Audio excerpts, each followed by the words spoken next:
You were there in 1969. The radio was broken, the industry was terrified, and 13 artists walked into studios with nothing but refusal.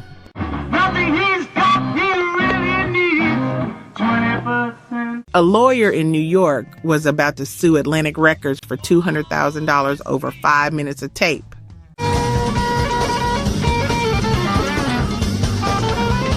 In Hamburg, a man had been locked in a windowless room for 12 hours a night, and he would spend the next 50 years proving it was worth the price.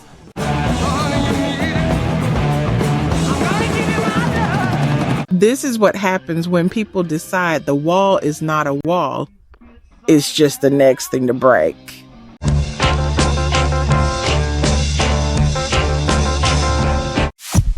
Number 13 brings us to Led Zeppelin's Whole Lotta Love in 1969. Jimmy Page refused to cut the song down.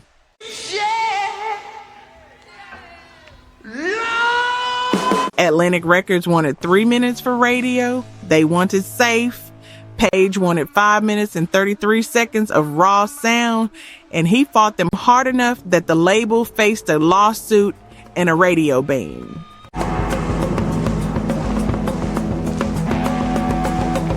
The band then drove 15,000 miles across North America in a single year, playing gymnasiums so hot and badly ventilated that the air itself felt like a physical weight.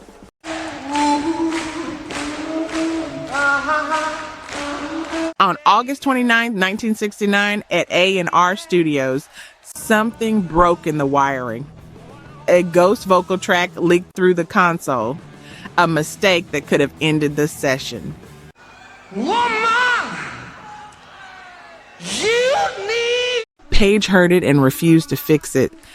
He made that error into the centerpiece of the song, a psychedelic wall that no one had heard before.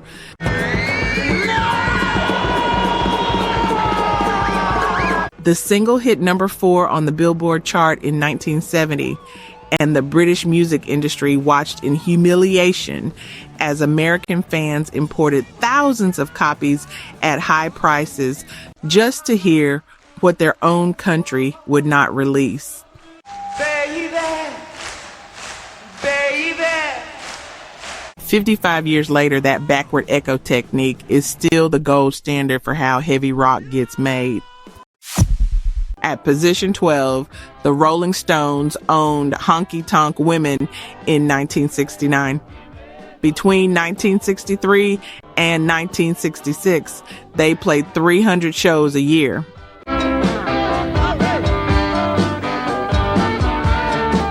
The press called them public enemies.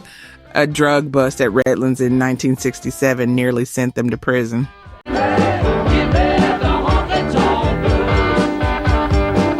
They survived by refusing to stop. On June 1st, 1969, at Olympic Studios, they recorded the final take of Honky Tonk Women just days before they fired Brian Jones, their founding member and the sound of their past.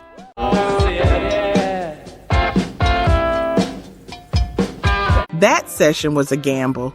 They traded the instrumental identity that had defined them for something stripped down and raw, driven by cowbell, instead of the intricate arrangements Jones had built.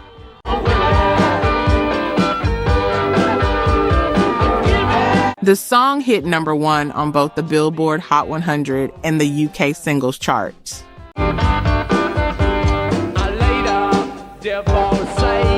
It announced them as the greatest rock and roll band in the world.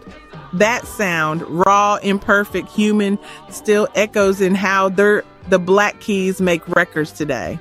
The Stones had broken the wall by walking through fire. In 1969, Creedence Clearwater Revival released Proud Mary as position 11. John Fogerty had spent 10 years invisible.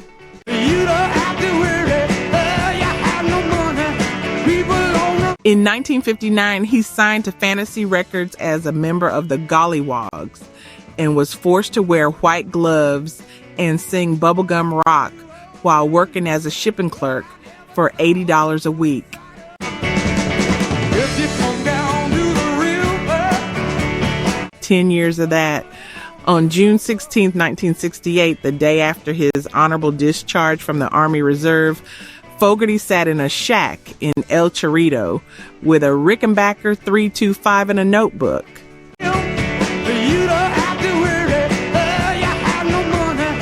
He had $300.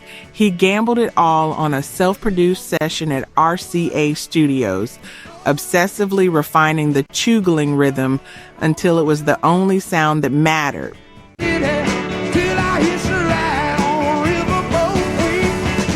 The track secured gold certification in 1969 and became the most covered song in the industry, over 100 versions.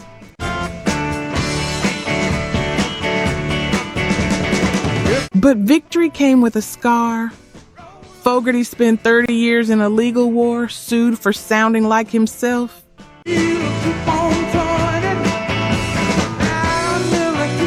The trauma kept him from performing his own hits until 1987.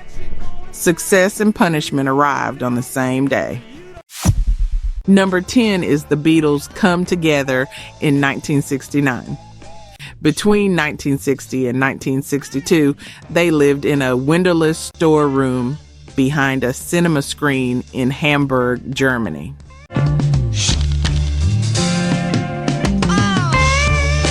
The stench of toilets filled the air. They played 12-hour sets every night for hostile crowds.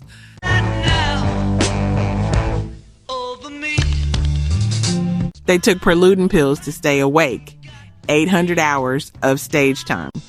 On July 21st, 1969, at EMI Studios, John Lennon demanded a swampy, slowed-down arrangement, a pivot away from a potential plagiarism lawsuit by Chuck Berry's publisher.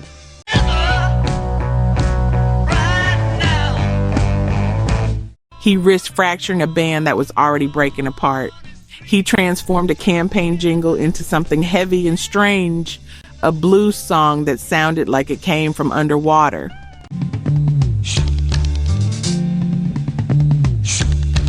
Abbey Road spent 17 weeks at number 1, but the victory was shadowed. In July 1969, Lennon survived a car crash that left a permanent scar on his face.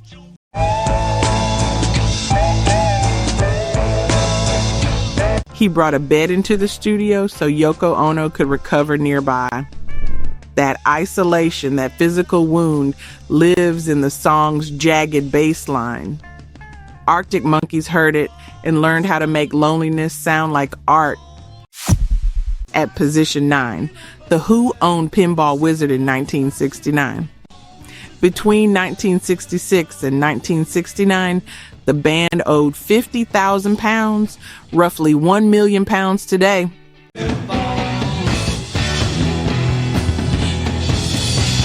Pete Townshend was dismissed by the serious art world as a pop act, nothing more.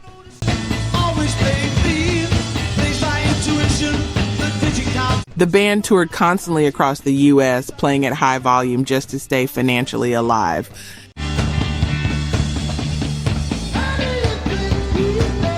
On January 23, 1969, at IBC Studios in London, Townshend played a Gibson J200 acoustic guitar for a last-minute addition to the Tommy Rock opera.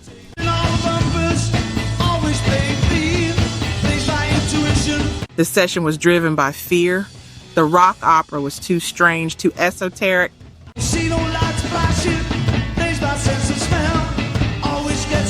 It needed a hit to save them from bankruptcy. Pinball Wizard reached number 4 on the UK charts and catalyzed 20 million album sales.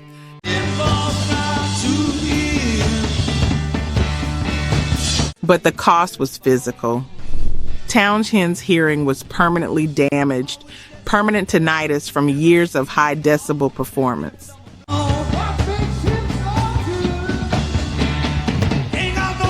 His scar was literal, etched into his body. The 1969 Woodstock performance became a legend of endurance.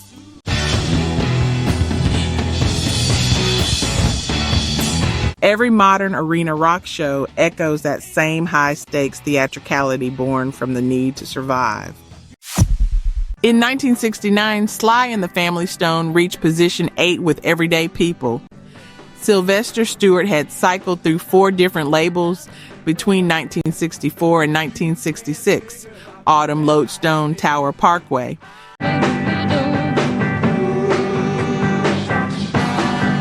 Each one said no. Each one forced him to produce white bread pop acts like the Beau Brummels, music that had nothing to do with who he was.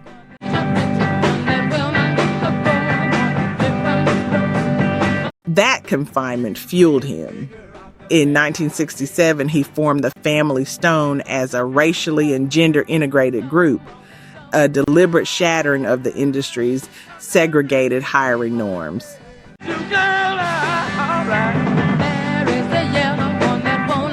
On October 5th, 1968, at Columbia Studios in San Francisco, Sly Stone gambled on a technique developed by Larry Graham.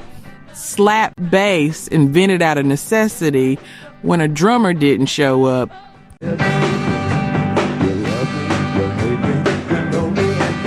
He risked alienating every R&B programmer in the country by stripping the song down, rejecting the psychedelic complexity that had failed to reach the top 30.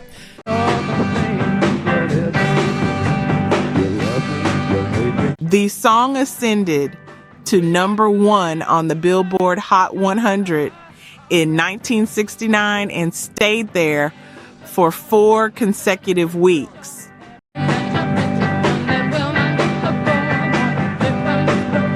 That victory ended the Family Stone's era of playing the Chitlin circuit for pennies.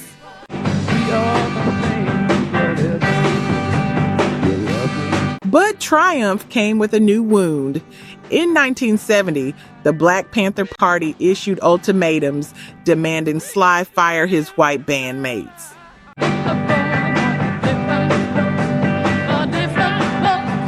That pressure echoes today in artists like Janelle Monáe, who learned from him how to protect creative autonomy while building community. Position 7 belongs to The Doors' Touch Me in 1969. Between 1965 and 1966, the band was broke.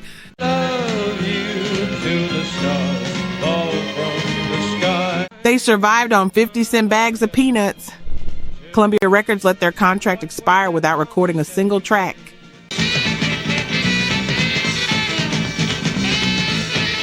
No one wanted them. The London Fog nightclub offered them a residency, 5 sets a night in empty rooms for less than $10 each. For you and I. That was survival.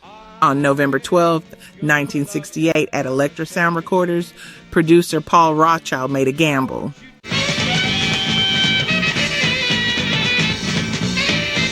He brought in an orchestral section for Touch Me, a soft jazz pop direction that triggered internal friction.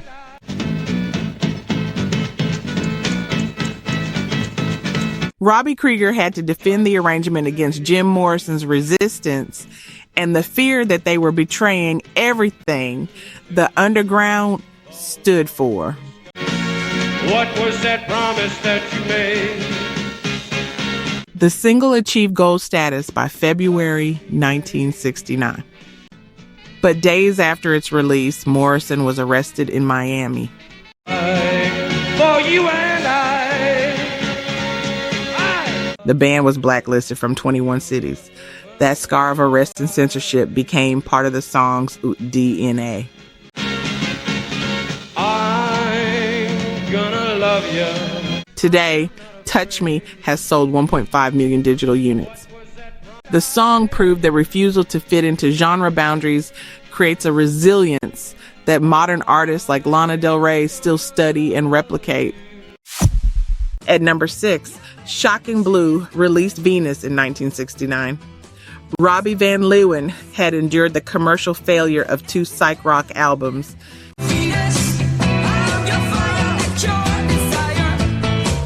The industry had a glass ceiling, the nederbiet barrier that kept Dutch acts locked out of the mainstream.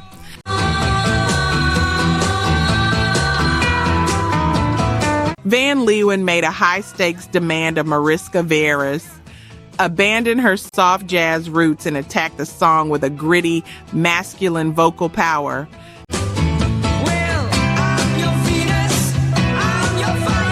The industry said it was unmarketable for a female lead. On a Tuesday in 1969 at Soundpush Studios in Blaricum, the band gambled their remaining credit on a rented Big Muff distortion pedal and a faulty Philips tape recorder.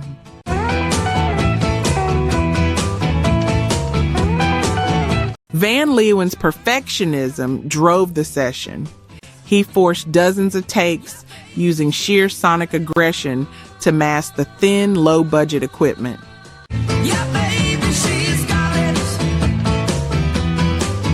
Venus hit number 1 on the Billboard Hot 100 on February 7, 1970, the first Dutch act to ever conquer the U.S. charts.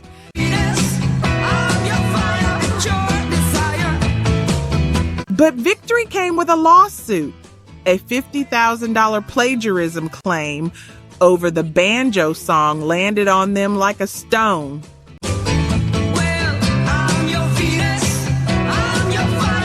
That financial sting became a permanent reminder of how predatory the industry was. The raw, unpolished vocal DNA of that song still echoes in every modern garage rock revival. In 1969, Norman Greenbaum arrived at position 5 with Spirit in the Sky. Between 1966 and 1968, he had weathered collapse.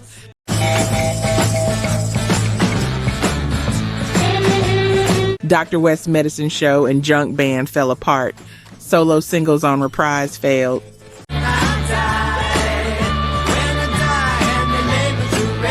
The industry dismissed him as a novelty act.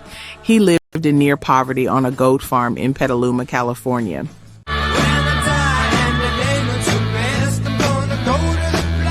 In late 1969, producer Eric Jacobson took a high-risk gamble at San Francisco's Coast Recorders.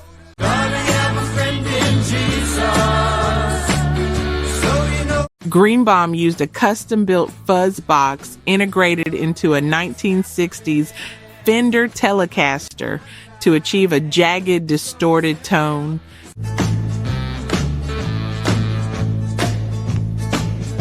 The song merged his Jewish roots with a gospel rock concept that his peers ridiculed as commercial suicide.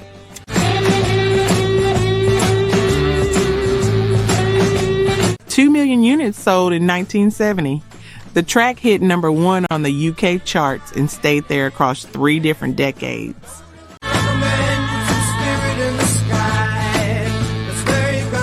But Greenbaum still identifies as a one-hit wonder.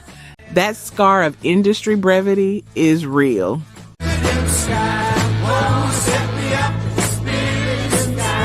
Yet it remains profitable enough to fund his life. His distorted fuzz stomp became the sonic reference for modern gritty spiritual tracks like Goldfrapp's Strict Machine, the one hit that outlasted all the skeptics. Position 4 belongs to the Stooges' I Wanna Be Your Dog in 1969. Between 1967 and 1968, the band faced zero label interest.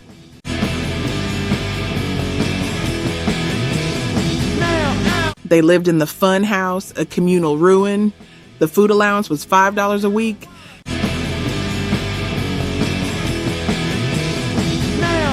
Iggy Pop scavenged for scraps. The group faced local derision for using industrial vacuums and oil drums as instruments.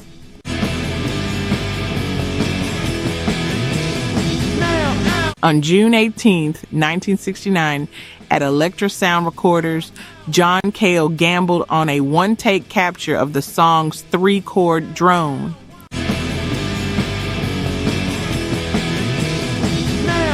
The session was fueled by desperation.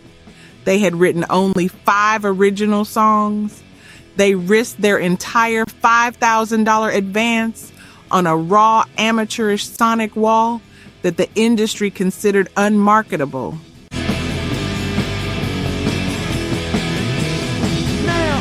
The debut failed to crack the Billboard Top 100 in 1969, but the song's resilience was cemented in 2004 when Rolling Stone inducted it into the 500 Greatest Songs.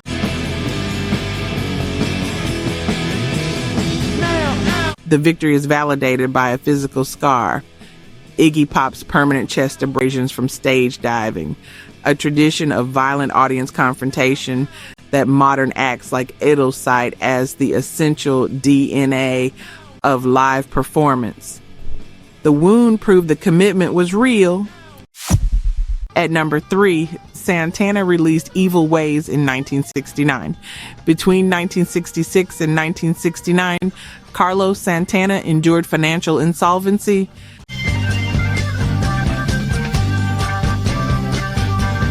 Bill Graham's Fillmore West offered only $500 per night. The band lived in a single communal house where extreme poverty and pressure to conform to white psych rock nearly fractured their Latin fusion identity.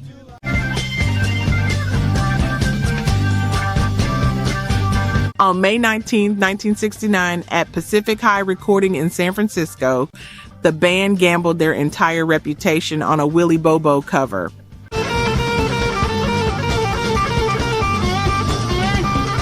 That session was fueled by emotional desperation.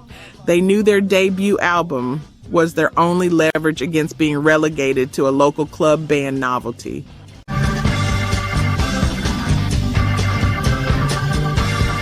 The track anchored an album that remained on the Billboard 200 for 159 consecutive weeks.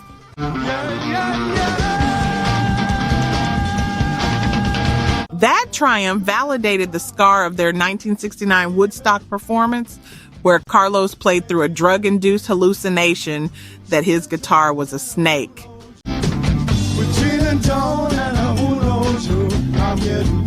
That moment of transcendence through altered consciousness created a template for Latin rock integration that persists in the 2024 global charts of artists like Bad Bunny. The vision was real enough to change music forever. In 1969, King Crimson claimed position 2 with 21st Century Schizoid Man. Between 1967 and 1968, Robert Fripp and the Giles Brothers endured 15 months of near total obscurity in a cramped Brondesbury Road flat in London.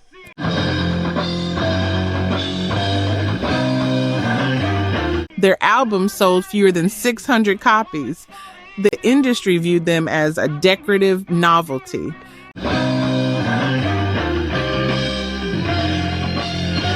That commercial death sentence forced a desperate pivot from whimsical pop to aggressive, distorted fusion.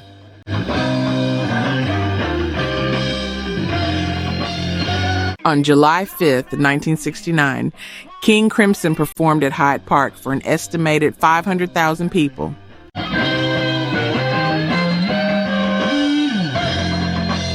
The gamble was secured by enthusiast Brian Lane. The band debuted their jarring, abrasive wall of sound before a massive, unexpected audience.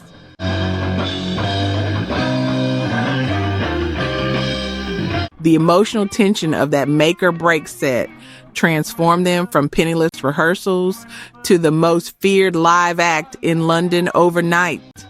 In the Court of the Crimson King, reached number 5 on the UK charts and remained certified gold in the US.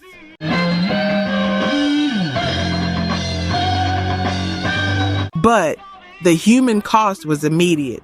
The 1969 lineup collapsed under the physical and mental strain of their first tour.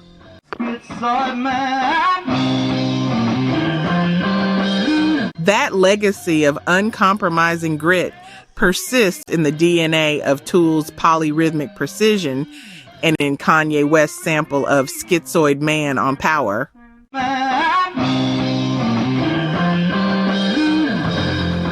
The original Jagged Defiance remains the definitive metric for how heavy progressive music gets made.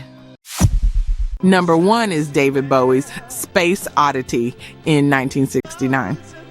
Between 1964 and 1969, Bowie cycled through 8 different stage names and bands.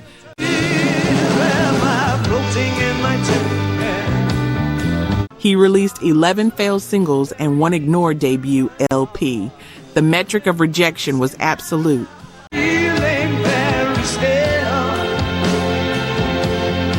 That commercial death forced him into the social friction of performing as a mime and recording novelty tracks like The Laughin' Gnome just to avoid total insolvency.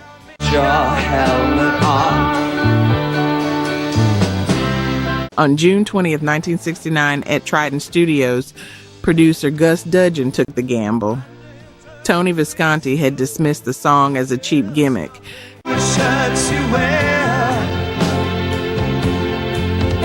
Bowie navigated the emotional friction of a final attempt recording just weeks before his father's death and the Apollo 11 launch, 2 events that could have buried him.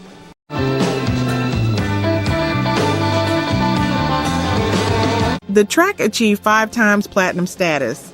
The legacy is anchored by a stylophone, a 3-pound pocket synthesizer Bowie used to bridge the gap between amateurism and avant-garde.